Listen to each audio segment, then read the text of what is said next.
আসসালামু আলাইকুম। আশা করি সবাই ভালো আছেন।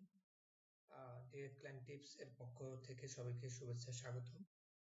তো আজকে আমরা ডিরেক্ট ক্লায়েন্ট টিপস এর নতুন একটা পদ্ধতি দেখব। তো সেটা দেখব আমরা ফাইবার থেকে কিভাবে ক্লায়েন্ট পাবো। এটা হলো পার্ট 2 আমাদের। তো পার্ট 1 যারা দেখেননি তাদের জন্য আমি ডেসক্রিপশনে লিংকটা দিয়ে দিব। তো আমরা পার্ট 1 এ দেখেছিলাম যে আমরা কিভাবে ক্লায়েন্টের ওয়েবসাইট গুলো পাবো। তো আজকে আমরা দেখব যে আমরা সরাসরি কিভাবে ক্লায়েন্টদের পাবো এবং তাদের কাছে কিভাবে পৌঁছাবো। তাহলে আমরা সেটার জন্য কি করব, আমরা সেটার জন্য ফাইবারে চলে যাব। fiverr.com এ যাব। যাওয়ার পরে দেখেন এখানে সার্চ অপশন আসবে। তো আমরা যে টপিকস এর ক্লায়েন্ট খুঁজবো সেই টপিকস এর জন্য সার্চ দিতে হবে। তো ম্যাক্সিমাম সময় আমি যেহেতু এসইও নিয়ে কাজ করি, এসইও এর দিকে বেশি ফোকাস দেই।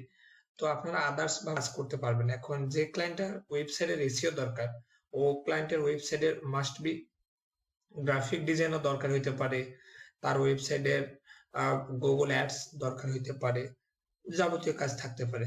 তাহলে চলেন আমি কি করব, আমি এখানে গিয়ে সার্চ দিলাম। সে মনে করেন যে ওয়ার্ডপ্রেস লিখলাম আমি, অথবা আচ্ছা ওয়ার্ডপ্রেস না লিখলাম, আমি লিখলাম হ্যাঁ ওয়ার্ডপ্রেস এসিও লিখলাম। ওয়ার্ডপ্রেস ওয়েবসাইট এসিও লিখলাম। ওয়ার্ডপ্রেস ওয়েবসাইট এসিও লিখলাম। লেখার পরে আমি এখানে এন্টার দিলাম। দেওয়ার পরে ওরা আমাকে একটা রেজাল্ট শো করাবে। দেখেন এটা দেওয়ার পরে আচ্ছা ওয়ার্ডপ্রেস এসইওটা আমি না দেই, আমি এখানে ওয়ার্ডপ্রেস ওয়েবসাইট ডিজাইন দিই, যেটা আমি আগের ভিডিওতে দিছিলাম। ডিজাইন দেওয়ার পরে দেখেন সেম ভাবে ওরা আমাকে অনেকগুলো গিগ শো করাই দিচ্ছে। তো আমি এখান থেকে আমি এটা নিলাম, I will professional WordPress website, এটা নিলাম। রেসপন্সিভ ওয়েবসাইট ডিজাইন এটা নিলাম। তারপরে এইটা একটা নিলাম। এই তিনটা ওয়েবসাইট নিলাম। তাহলে এই তিনটা ওয়েবসাইটে আমি আগে সর্বপ্রথম দেখবো যে এই তিনটা ওয়েবসাইটের রিভিউটা একটু দেখে নিব। দেখেন আমি যদি রিভিউর দিকে যাই, দেখেন ও কি করছে, ও হলো রিভিউর পিকচার দেয়নি, কোথাও দেয়নি। আচ্ছা আমি যদি সি মোড়ে যাই, এখানে দেখি ও দেয়নি। আচ্ছা এটা গিগে নাই। আচ্ছা আমরা পরেরটাতে যাই, এটাতে আবার যাই, দেখে নিয়েছি। আচ্ছা নাই। আচ্ছা এই দেখেন এইখানে একটা আছে, বুঝতে পারছেন এইখানে। তো আমি এর আগের ভিডিও দেখাইছিলাম যে তাদের ওয়েবসাইট। এখন ক্লায়েন্ট গুলো কিভাবে পাবো, ক্লায়েন্ট গুলো পাওয়ার জন্য আমাদের যেটা করতে হবে, দেখেন আমরা ম্যাক্সিমাম সময় এই যে নামগুলো, আমরা যারা জিমেল অ্যাকাউন্ট খুলি, তা আমরা জিমেল অ্যাকাউন্ট ওপেনের সময় দেখি যে আমাদের ম্যাক্সিমাম সময় আমরা নাম দিয়ে জিমেল অ্যাকাউন্ট গুলো খুলি। তো সেম ভাবে আমরা যদি এদের নামগুলো দিয়ে একটু জিমেলে ট্রাই করে দেখি, তাহলে আমরা ম্যাক্সিমাম সময় এদের জিমেল গুলো পেয়ে যাব। এখন এইখানে একটা কথা হলো, আপনি যে এই নাম দিয়ে সরাসরি যে ওর জিমেলটা 100% পেয়ে যাবেন এমনটা না। এখানে আপনার 50% থাকে যে তার জিমেলটা পেয়ে যাবেন। তবে 50% এর বেশি সময় থাকে, কারণ আমি অনেক ট্রাই করে দেখেছিলাম। হ্যাঁ দুই একটা রিপ্লাই পেয়েছিলাম আমি। তো চলেন আমি আগে, আমরা সবসময় ট্রাই করব যেগুলো পিকচার আছে। তাহলে দেখেন এই পিকচারটা আছে, মরক্কোর একজন আছে, আমি ওর নামটা সর্বপ্রথম কপি করে নিলাম। আমি কি করলাম, ওর নামটা সর্বপ্রথম কপি করব। আমি এটা কপি করলাম, কন্ট্রোল সি, কপি করার পরে আমি জিমেলে চলে যাব। জিমেলে চলে গেলাম। জিমেলে চলে যাওয়ার পরে আমাকে যেটা করতে হবে, আমাকে ওর জিমেলটা ফাইন্ড আউট করতে হবে। সেটার জন্য আমি কি যাব, কম্পোজে যাব। যাওয়ার পরে এইখানে আমি কি করব, পেস্ট করে দিব। দেওয়ার পরে আমি এইখানে @ দিব। দেওয়ার পরে gmail.com দেব, gmail.com দেব। দেওয়ার পরে দেখেন এইটা ওর জিমেল হতেও পারে, নাও পারে। তবে আপনারা যদি টার্গেট করে দেন যে হ্যাঁ এটা ওর জিমেল হতে পারে, তাহলে তবে এইখানে না হওয়ার সম্ভাবনা একটু। কেন, কারণ দেখেন এইখানের মধ্যে ওর পিকচার দেওয়া আছে, কিন্তু জিমেলে পিকচার দেওয়া নাই। কারণ সেক্ষেত্রে ওর কি হইতে পারে, ওর অবভিয়াসলি এটা জিমেল হতেও পারে।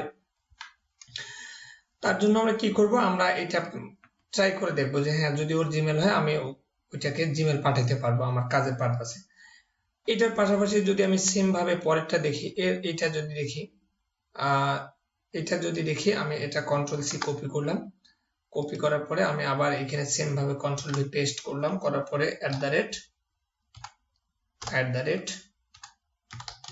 @gmail.com করার পরে দেখেন আমি এটা দিতে পারি। এখন এইখানে দেখেন ওর জিমেলের এখানে কিন্তু নাম দেওয়া আছে, আমি এটা কন্ট্রোল সি কপি করলাম, কপি করার পরে আমি যদি গুগলে যাই, কন্ট্রোল ভি পেস্ট করার পরে দেখেন রেডিয়ন গ্রুপ, আমি যদি একটু যাই তাহলে ওদের ফেসবুক পেজ, আচ্ছা এটা গ্রুপ চলে আসছে। আমি যদি ওদের ইনস্টাগ্রাম ওয়েবসাইট, আচ্ছা এখানে যদি .com দিয়ে দেখি, দেখেন আমরা কিন্তু ওর রিভিউ যেখানে আছে, রিভিউর এখানে কিন্তু ওর কি আছে, ওর এখানে কিন্তু ওয়েবসাইট দেওয়া আছে। তো আমরা চাচ্ছি কি করব, আমরা সরাসরি এদের কাছে পৌঁছাবো, এই জিমেল গুলো দিয়ে পৌঁছাবো। তাহলে দেখেন এই যে নরওয়ের ক্লায়েন্টটা, এর এটা কপি করে দেখি, কন্ট্রোল সি। তো আপনি এইভাবে কপি করে কি করতে পারবেন, দেখেন এইখানে দুইটা জিমেল চলে আসে, তার মানে এই দুইটা জিমেলের মধ্যে এর এখানে হওয়ার সম্ভাবনা আছে, বুঝতে পারছেন? তাহলে আপনি এখান থেকে এই জিমেল গুলো এইভাবে খুঁজে বের করে আপনার পারপাসের ক্ষেত্রে, আপনি যে পারপাসের ক্লায়েন্ট গুলো হ্যান্ডেল করবেন সেই পারপাসে আপনি তাদের কাছে মেল পাঠাইতে পারেন, বুঝতে পারছেন? তো এইভাবে শুধু একটা না, আপনি যে একটা গিগের ভিতরে ঢুকলেন 10টা রিভিউ দেখে যে 10টা এখান থেকে আপনি 10টা ক্লায়েন্টে পেয়ে যাবেন এমনটা না, হয়তো পারে এই 10টার মধ্যে থেকে 2টা পেলেন, একটাও পাবেন অথবা একটাও নাও পেতে পারেন। তো আপনি এইভাবে ট্রাই করে যাবেন, ইনশাআল্লাহ যদি আপনার রিজিকে থাকে আল্লাহ তাহলে আপনাকে ক্লায়েন্ট অবশ্যই পাবেন। তাহলে দেখেন সেম ভাবে যদি এটা যায়, এই রিভিউ গুলো থেকে সব থেকে বেশি কাজ হয়, বুঝতে পারছেন? এই রিভিউ গুলো থেকে, রিভিউ পিকচার গুলো থেকে। তাহলে আমি সেম ভাবে এটাতেও গেলাম, যাওয়ার পরে আমি যদি আবার কম্পোজে যাই, কন্ট্রোল ভি পেস্ট করার পরে gmail.com দেখেন এরকম করে দেওয়ার পরে ওর জিমেলটা সরাসরি চলে আসে।